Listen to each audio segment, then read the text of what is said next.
Neurophysiology के second lecture में आज हम स्पाइनल कॉर्ड के बारे में जानेंगे। स्पाइनल कॉर्ड क्या है? ब्रेन के मेडुला ऑब्लोंगेटा पार्ट का कॉन्टिन्यूएशन है। ये कॉन्टिन्यूएशन वर्टिब्रल कैनाल के अंदर रहता है। Spinal cord is located in vertebral canal. Spinal cord कुछ लेयर्स या मेनिंजेस के द्वारा कवर्ड रहता है। वो लेयर्स हैं ड्यूरा मैटर, आर्कनॉइड मैटर और पाया मैटर। यहाँ जो लिखा हुआ है ड्यूरा मैटर, आर्कनॉइड मैटर और पाया मैटर, ये सीक्वेंस में नहीं है। ये इसका सही सीक्वेंस है। सबसे बाहर की जो लेयर है उसका नाम ड्यूरा मैटर है, फिर आर्कनॉइड मैटर है और फिर पाया मैटर है। स्पाइनल कॉर्ड से स्पाइनल नर्व निकलती हैं। ये स्पाइनल नर्व हर एक वर्टिब्रा से, चाहे cervical, thoracic, lumbar, sacral, coccygeal, हर एक वर्टिब्रा से दो पेयर के रूप में निकलती हैं। दोनों साइड होती हैं। तो सर्वाइकल के कितने पेयर हैं? सर्वाइकल स्पाइनल नर्व के पेयर अगर आपसे कोई पूछे तो 8 पेयर हैं। ये हमें याद रखना है कि सर्वाइकल वर्टिब्रा 7 होती हैं, जबकि सर्वाइकल नर्व जो हैं वो 8 होती हैं। ऐसा क्यों? क्योंकि पहला जो पेयर है नर्व का वो निकलता है ऑसिपिटल बोन और एटलस वर्टिब्रा के बीच से। एटलस वर्टिब्रा के बीच से ये नर्व निकलती है। तो टोटल 7 सर्वाइकल वर्टिब्रा होने के बावजूद सर्वाइकल नर्व 8 होती हैं, 8 पेयर्स। बाकियों में ऐसा नहीं है, बाकी सिंपल हैं। जैसे थोरेसिक वर्टिब्रा 12 होती हैं तो थोरेसिक स्पाइनल नर्व भी 12 होती हैं। लंबर स्पाइनल नर्व 5 होती हैं, सैक्रल 5 होती हैं और कॉक्सिजियल 1 पेयर होता है। Nerve root connected with the spinal cord by posterior root and anterior root. इसका क्या अर्थ है? इसको समझने के लिए आप देखिए ये डायग्राम। ये क्या है? Transverse section of spinal cord. Transverse section of spinal cord. इसमें आप देखेंगे कि ये जो हिस्सा है, ये जो पार्ट है, ये क्या है? पोस्टीरियर पार्ट या डोर्सल पार्ट। और ये जो पार्ट है ये एंटीरियर पार्ट है, सामने का हिस्सा है। बीच में जो आप देख रहे हैं ये है ग्रे मैटर। Grey matter.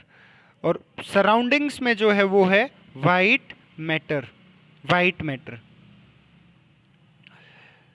यहाँ जो आप ये बाहर की ओर निकले हुए हॉर्न देख रहे हैं, इसे क्या कहते हैं? Dorsal horn. Dorsal horn. और ये जो है ये क्या कहलाते हैं? एंटीरियर हॉर्न या वेंट्रल हॉर्न। बीच में जो एक सेंटर का पार्ट है ये कहलाता है सेंट्रल कैनाल। Central canal. इन्होंने लिखा कि spinal nerve are connected with the spinal cord by posterior and anterior root. देखिए यहाँ ये पोस्टीरियर हिस्सा हो गया। अगर इसको हम 2 भागों में बांट ले तो ये जो पार्ट होगा पूरा ऊपर का ये पोस्टीरियर पार्ट कहलाएगा और ये एंटीरियर पार्ट। तो यहाँ ये नर्व रूट आई हैं, ये जिस भी पार्ट से आए, जो भी प्लेक्सिस बनाए, ये नर्व रूट क्या कही जाएगी? Posterior root. Posterior root. जबकि ये पार्ट क्या है? मैं इसका कलर चेंज करता हूं। ये पार्ट क्या है? ये है हॉर्न। Dorsal horn. तो ये जो स्पाइनल नर्व है वो बनी किससे है? इन 2 चीज़ों से बनी है, डोर्सल रूट और वेंट्रल रूट। डोर्सल रूट और वेंट्रल रूट, इन दोनों से एक स्पाइनल नर्व बनती है।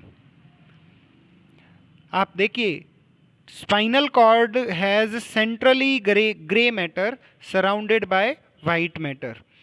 हमने पहले ही बात कर ली कि स्पाइनल कॉर्ड के मध्य में क्या स्थित है, बीच में क्या है, ग्रे मैटर, ग्रे मैटर, और सराउंडिंग्स में क्या है, वाइट मैटर। जबकि ब्रेन में इसका अपोजिट होता है। ब्रेन में क्या होगा कि वाइट मैटर जो है वो सेंटर में होता है और ग्रे मैटर जो है वो सराउंडिंग्स में होता है। हालांकि ब्रेन में ग्रे मैटर सेंटर में भी कुछ बिखरा हुआ सा रहता है, लेकिन उसकी जो ज़्यादा मात्रा है वो बाहर की ओर है और बीच में कैसा है, वाइट मैटर है। बीच में कैसा है, वाइट मैटर है।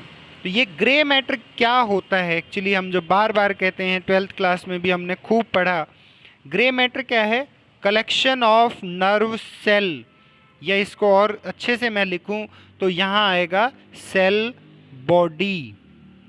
सेल बॉडी, हमने न्यूरॉन का स्ट्रक्चर देखा पिछली वीडियो में, तो उसमें जो सेंटर का पार्ट है, जो सेल बॉडी का पार्ट है, इसके चारों तरफ इस प्रकार से डेंड्राइट्स लगे हैं, ये एक्सॉन है। तो जो ये सेंटर का हिस्सा है ये क्या बनाता है, जब ये कलेक्शन मतलब बहुत सारी सेल्स ऐसी सेंटर से इकट्ठी हो जाती हैं तो उन्हें क्या कहते हैं, ग्रे मैटर। और बाकी जो डेंड्राइट और एक्सॉन का हिस्सा है वो क्या बनाता है, वाइट मैटर, वाइट मैटर। तो ग्रे मैटर के अंदर क्या होगा, स्पाइनल कॉर्ड की अगर बात करें तो ग्रे मैटर में क्या होते हैं, एंटीरियर हॉर्न होगा, लेटरल हॉर्न होगा, पोस्टीरियर हॉर्न होगा।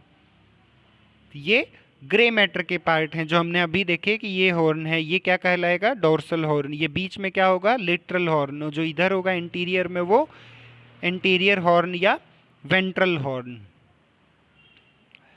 मैं आशा करता हूँ कि आप लोगों को ये स्ट्रक्चर समझ में आया होगा। इसमें बहुत ज़्यादा कंफ्यूज नहीं होना, छोटे छोटे पार्ट हैं बस। अब ग्रे मैटर के अंदर जो न्यूरॉन्स हैं वो किस तरह के न्यूरॉन्स हैं। ग्रे मैटर किसका है, ये स्पाइनल कॉर्ड का या स्पाइनल नर्व का। यहाँ पर दो तरीके के न्यूरॉन पाए जाते हैं। पहला है गोल्गी टाइप 1, दूसरा है गोल्गी टाइप 2। दोनों अलग अलग न्यूरॉन्स होते हैं।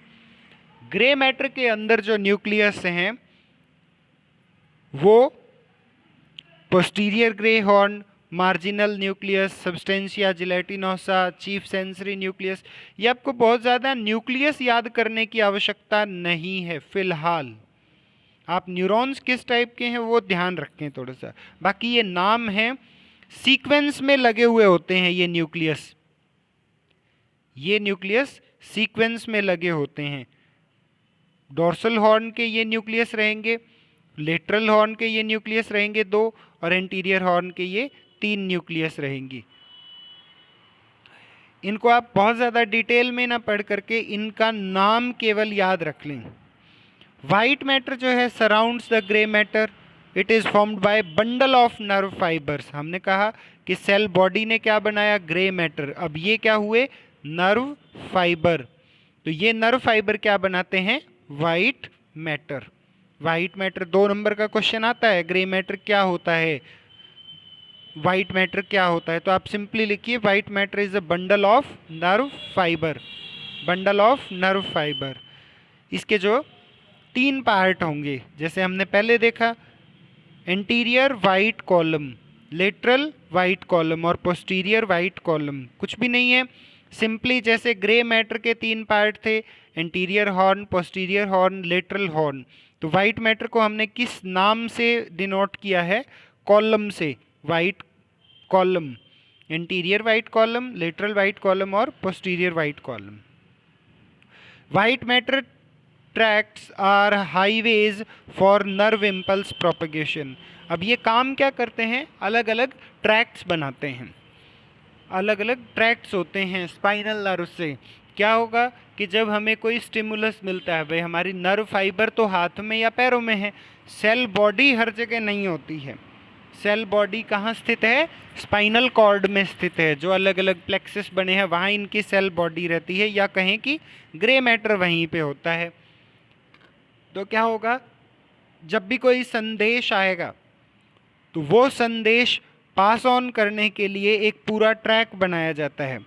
कि ये संदेश को पहले टाइप 1 न्यूरॉन लेके जाएंगे, उससे आगे इस संदेश को टाइप 2 न्यूरॉन लेके जाएंगे, फिर आगे ब्रेन तक जो है वो टाइप 3 न्यूरॉन लेके जाएंगे।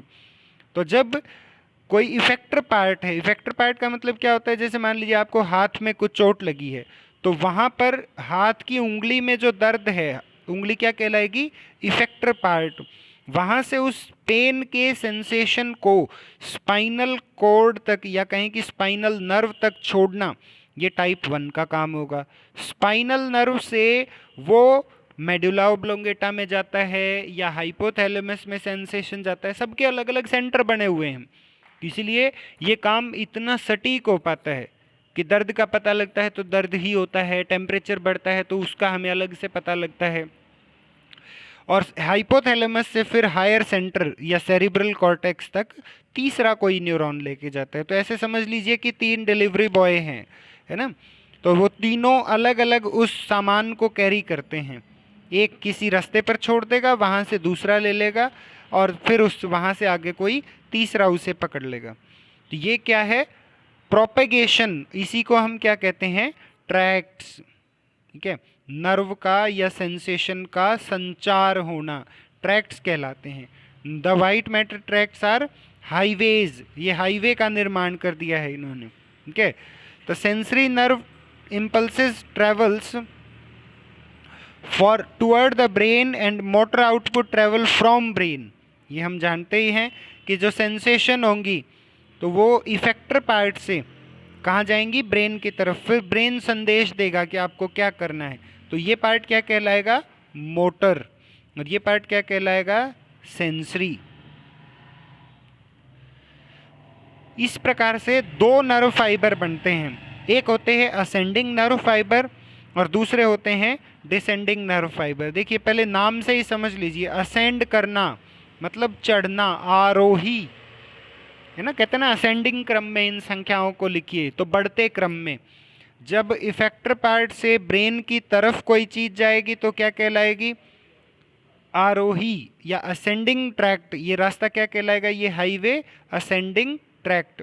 और जब ब्रेन से कोई चीज़ संदेश लेकर के उस हाथ की तरफ आएगी, इफेक्टर पार्ट की तरफ, तो ये नीचे की तरफ हो गया ना, ये नीचे की तरफ हुआ तो क्या कहलाएगा, डिसेंडिंग। तो ये ट्रैक क्या कहलाएगा, असेंडिंग ट्रैक, और ये ट्रैक क्या कहलाएगा, डिसेंडिंग ट्रैक।